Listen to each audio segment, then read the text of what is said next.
Hello students, तो आज मैं आपके लिए लेकर आया हूं एक और बहुत important video on 10 tips to keep in mind in CA foundation exams. ऐसी क्या 10 टिप्स हैं जो आपको सीए फाउंडेशन एग्जाम्स के लिए जरूर ध्यान रखनी चाहिए। तो आइए स्टार्ट करते हैं। सबसे पहले tip number 1, always watch your watch. आपको बार बार और लगातार अपनी वॉच पे नजर गड़ाए रखना है, क्योंकि यही वो चीज है जो आपको आपके एग्जाम पेपर में ट्रैक पे रखेगी। एंड नोट डाउन कि आपके पास 1 मार्क के लिए कितना टाइम अवेलेबल है, 1.8 minutes. Because you all no आपके 3 आवर्स के पेपर होने वाले हैं। 3 आवर्स का मतलब 180 मिनट्स। अगर मैं अकाउंटिंग की बात करूं तो 180 मिनट्स के लिए आपके पास 1 मार्क के लिए कितना मिनट एलोकेटेड है, 1 मार्क के लिए यू कैन टेक 1.8 मिनट्स। तो अकॉर्डिंगली आप अपने क्वेश्चन की टाइम मैनेजमेंट कर सकते हैं। अगर कोई 10 मार्क्स का क्वेश्चन है, that means you have 18 minutes and like that you can allot marks अपने अपने क्वेश्चन के हिसाब से। नेक्स्ट टिप पे चलते हैं, that is tip number 2, do carry 2 calculators with you. जो आपके प्रैक्टिकल एग्जाम्स है, ऑब्वियसली उसमें आपको कैलकुलेटर्स की रिक्वायरमेंट होती है, लेकिन आपको एक नहीं बल्कि 2 कैलकुलेटर्स लेके जाना रिकमेंडेड है। बिकॉज क्या पता टेक्नोलॉजी है, एक कैलकुलेटर यूज करने के बाद वो सेल उसका वीक हो जाए और आपको वो नहीं प्रॉपरली दिखे या वो वर्क करना ही बंद कर जाए, तो इन दैट केस आप किसी से मांग तो नहीं सकते एग्जाम हॉल में, आपको 2 कैलकुलेटर लेके जरूर जाना है। Next tip, if you are struggling in any question while solving the paper, while solving that question, leave it and come back later.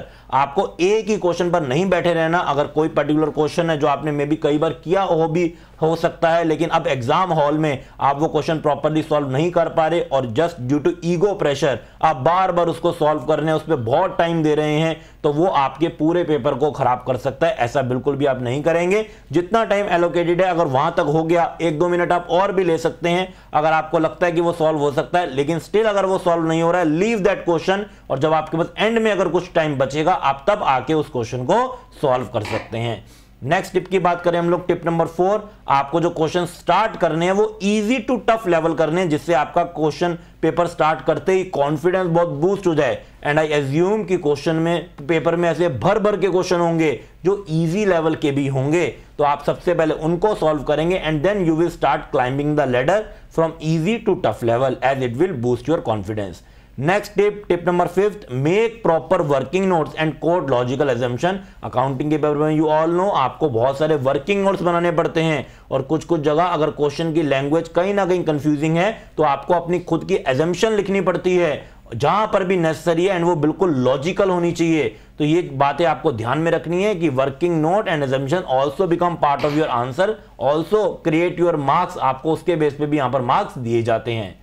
Next tip number 6, आपको प्रॉपर फॉर्मेट्स बनाने हैं। जैसे कि आपने बहुत सारे टॉपिक में फॉर्मेट बनाना सीखा manually, no need to use scale. यहां पर आपको स्केलिंग की ऐसे जरूरत नहीं है, वो आपका ज्यादा टाइम लेगा, और कहीं पर भी ऐसे मेंशन नहीं है कि आपके फॉर्मेट स्केल से बने होने चाहिए। आप लोगों ने बहुत बार प्रिपरेशन की है, अब तो आपका खुद हैंड ही स्केल की तरह वर्क करता है। आप नॉर्मली अपने फ्री फ्लो हैंड से ठीक ठाक फॉर्मेट्स बना सकते हैं, वो बिल्कुल आपके एग्जाम में काम करने वाला है और वो आपके लिए बहुत टाइम सेविंग रहेगा।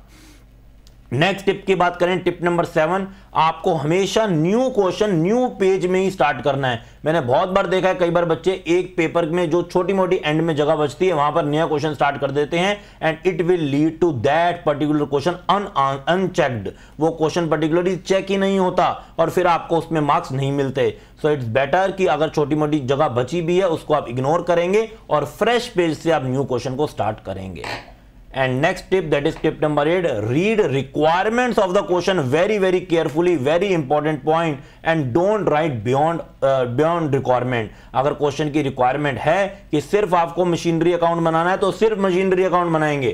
क्वेश्चन कहता है machinery and provision for depreciation account बनाना है तो दोनों बनाएंगे। तो जितनी क्वेश्चन की रिक्वायरमेंट होगी उतना ही काम करना है, उसके बियॉन्ड काम करके ओवर स्मार्टनेस नहीं दिखानी। वैसे ही हमारा पेपर कोई ऐसा तो नहीं है कि बहुत छोटा आने वाला है, तो जितना पूछें, जितने मार्क्स का पूछें, आपको अकॉर्डिंगली यहां पर आंसर करना है।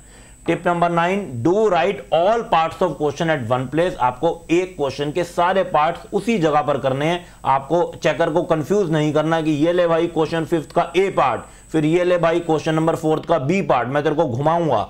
आप उसको घुमाएंगे तो ऑब्वियसली वो नाराज हो जाएगा और वो उसका असर आपके आंसर की चेकिंग में आएगा, आपके मार्क्स में आएगा। एक क्वेश्चन स्टार्ट करेंगे, उसके सारे पार्ट आपको वहीं पर करने हैं। अगर अभी के लिए कोई पार्ट आपको नहीं भी आ रहा, वो जगह आप छोड़ देंगे और वापस में आके बाद में आके उसको आप आंसर करने वाले हैं। And now the last tip, don't ever discuss the question paper after your exam with your friends और एनीवन। आपको किसी से अपना पेपर डिस्कस नहीं करना, बिकॉज ऐसा करना आपके नेक्स्ट पेपर के लिए कॉन्फिडेंस को लो कर सकता है। ये काम बिल्कुल भी नहीं करना। हम लोग खुद बाद में अच्छे से डिस्कस करेंगे, पहले आप सारे पेपर देंगे, उसके बाद हम लोग अच्छे से एक एक चीज के बारे में डिस्कशन करेंगे। अभी के लिए एक पेपर देने के बाद, दो पेपर देने के बाद आप कोई भी डिस्कस करने पे या किसी भी चीज के एनालिसिस पे नहीं चलेंगे।